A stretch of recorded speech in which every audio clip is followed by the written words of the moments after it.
Hello student, आज हम लोग राजनीतिक दल एवं दबाव समूह में अंतर को जानेंगे। आप लोगों ने पिछले वीडियो में राजनीतिक दल क्या है इसको जाना और दबाव समूह क्या है इसके बारे में जाना। तो आज दोनों में क्या अंतर है इसको जानेंगे। राजनीतिक दल एवं दबाव समूह किसी भी शासन व्यवस्था के महत्वपूर्ण अंग हैं, जहां राजनीतिक दलों के बिना लोकतंत्र का संचालन नहीं हो सकता, वही दबाव समूह के बिना भी हम किसी शासन व्यवस्था की कल्पना नहीं कर सकते हैं।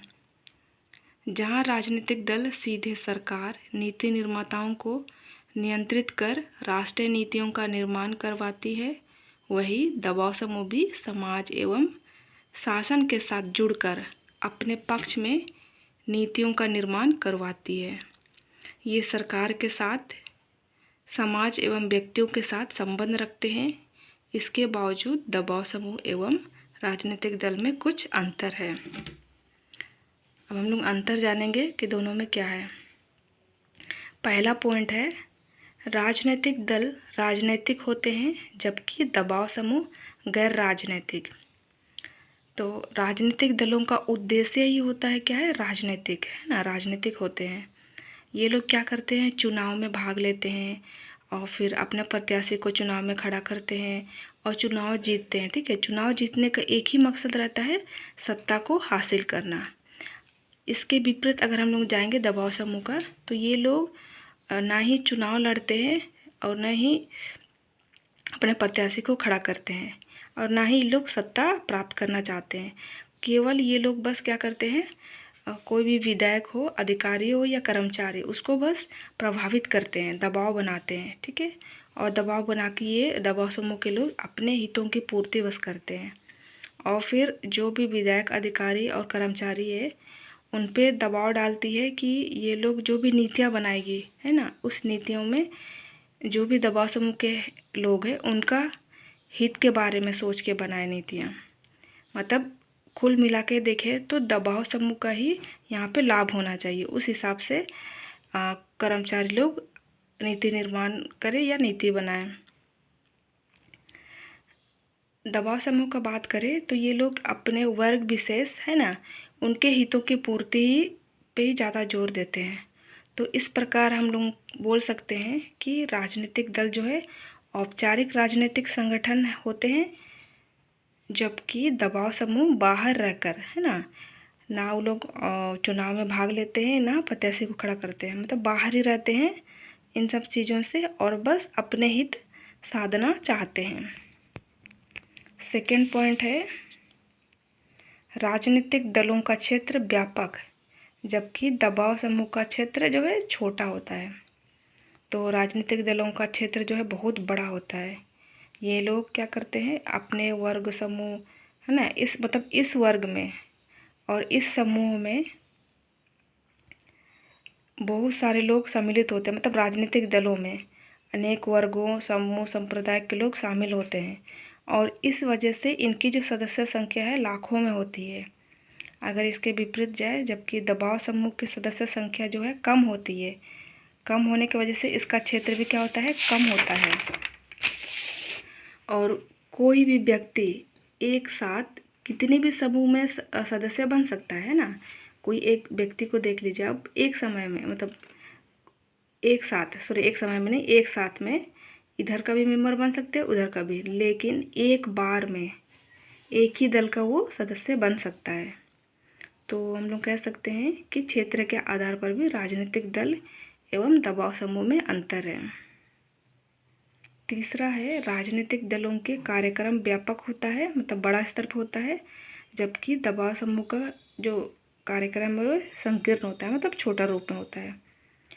और राजनीतिक दल लोग क्या करते हैं, मतलब वर्ष भर, है ना, पूरे वर्ष भर में लोग संपूर्ण देश में विभिन्न प्रकार के कार्यक्रम चलाते हैं, आंदोलन चलाते हैं। ठीक है, और वही दबाव समूह लोग कार्यक्रम और हित की दृष्टि से संकीर्ण तो होते ही है, साथ ही अत्यधिक सजातीय होते हैं। मतलब दबाव समूह के लोग कोई कार्यक्रम और हित की दृष्टि से उन लोगों का जो कार्यक्रम होता है वो छोटा होता है और बस ये लोग अपने जाति, मतलब अपने वर्ग विशेष के लोगों के लोग ही होते उसमें, उस संगठन में, है ना।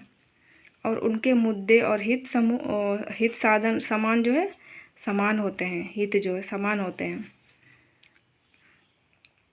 और दूसरी तरफ हम लोग देखेंगे राजनीतिक दलों के कार्यक्रम भी बड़ा होता है, उसका क्षेत्र भी बड़ा होता है, और साथ ही साथ उसके मुद्दे भी बहुत व्यापक होते हैं, बड़े स्तर पर होते हैं, क्योंकि वो सार्वजनिक का सोचते हैं, लोगों के बारे में सोचते हैं, अपने स्वाहित के लिए नहीं सोचते हैं। तो इस कारण से हम लोग बोल सकते हैं कि वो लोग मतलब उनमें साजातीय हम लोग नहीं देख पाते हैं। अतः दलों और दबाव समूह में व्यापकता के आधार पर भी अंतर है। नेक्स्ट पॉइंट है राजनीतिक दल संगठित जबकि दबाव समूह असंगठित, है ना। तो राजनीतिक दल लोग संपूर्ण देश में या संपूर्ण प्रदेश का ये लोग क्या करते हैं, प्रतिनिधित्व करते हैं, और वह पूरी तरह संगठित होते हैं, है ना। और इसके मेंबर में मतलब इसके सदस्य भी लाखों में होती है। और इनका जो संगठन इनका संगठित जो होता है, संगठन जो है पद सोपान पे आधारित होता है, और जितने भी इस संगठन में पदाधिकारी होते हैं वो उनका जिम्मेदारी तय होता है कि आपको ये काम करना है, ठीक है। और वे दल के अंदर जो भी चुनाव होता है वो लोकतंत्र तरीके से होता है। जबकि दबाव समूह लोग असंगठित होते हैं, ये बस तब संगठित होते हैं जब ये लोग का उद्देश्यों की पूर्ति नहीं होता है। जैसे ही पूर्ति हो जाता है ये लोग छिन्न भिन्न हो जाते हैं। बस लाभ की प्राप्ति के लिए, हित के लिए ये लोग क्या करते हैं, नीति निर्माताओं एवं क्रियान्वयन करने वालों को क्या करती है, प्रभावित करने का प्रयास करती है।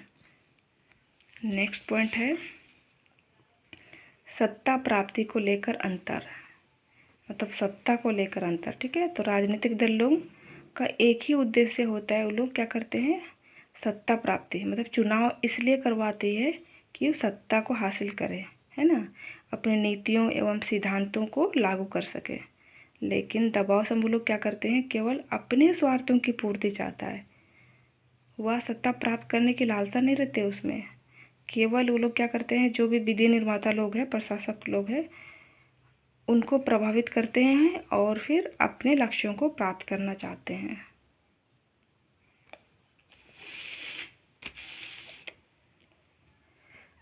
नेक्स्ट पॉइंट है राजनीतिक दल विधानमंडल के अंदर एवं बाहर कार्य करते हैं, जबकि दबाव समूह केवल बाहर काम करती है, ठीक है। तो राजनीतिक दल और दबाव समूह में ये प्रमुख अंतर है, जहाँ हम लोग देख सकते हैं कि राजनीतिक दल क्या करती है, जनता का समर्थन पाती है और फिर सत्ता को हासिल करती है, और फिर उस समर्थन पाकर सत्ता को हासिल करती है, और प्लस वो उस समर्थन से को खोना नहीं चाहती है ना। मतलब जनता के बीच में ही रहना चाहती है, मतलब जनता से कभी वो अलग ना हो, क्योंकि अगर जनता से वो अलग हो जाएगी तो वो मतलब सत्ता से हट भी सकता है, समर्थन नहीं मिलेगा फिर। इसलिए राजनीतिक दल हमेशा जनता के साथ और उसका हित के बारे में सोच के ही काम करती है।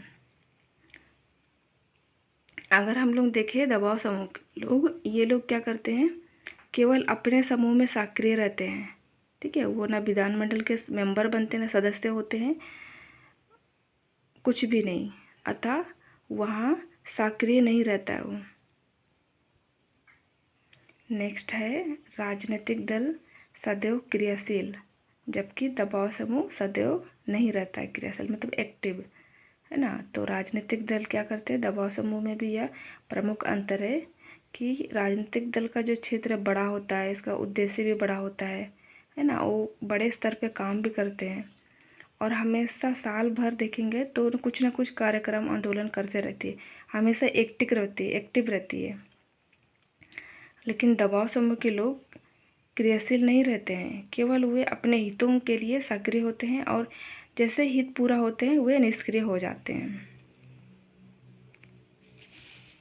नेक्स्ट पॉइंट है राजनीतिक दल संवैधानिक साधनों में विश्वास करते हैं, जबकि दबाव समूह नहीं करते हैं। संवैधानिक साधनों में मतलब दबाव समूह और राजनीतिक दल में यह प्रमुख अंतर है, जहाँ दबाव समूह है ना, एन केन प्राकरेन अथवा किसी तरह अपने हित साधना चाहते हैं, मतलब किसी तरह से उनका हित की पूर्ति हो। वह हित पूर्ति के लिए क्या करती है, उचित अनुचित अच्छा बुरा इस सब के बारे में कुछ नहीं सोचती है। बस जहाँ उसके हित की पूर्ति नहीं हो रहा है वो अनैतिक तरीके से, अमर्यादित तरीके से आचरण करती है, जैसे घूस, शराब आदि। इसका प्रयोग करने के लिए भी संकोच नहीं करती है। और राजनीतिक दल क्या करती है, संवैधानिक साधनों के द्वारा, है ना, संवैधानिक साधनों के द्वारा सर्वोच्च लक्ष्य मतलब सत्ता को हासिल करना चाहती है। और वह हिंसा या अन्य किसी संवैधानिक साधनों में वो विश्वास नहीं करती है। यही कारण है कि राजनीतिक दल लोकमत को पक्ष में कर मत के द्वारा सत्ता प्राप्त करने का प्रयास करता है।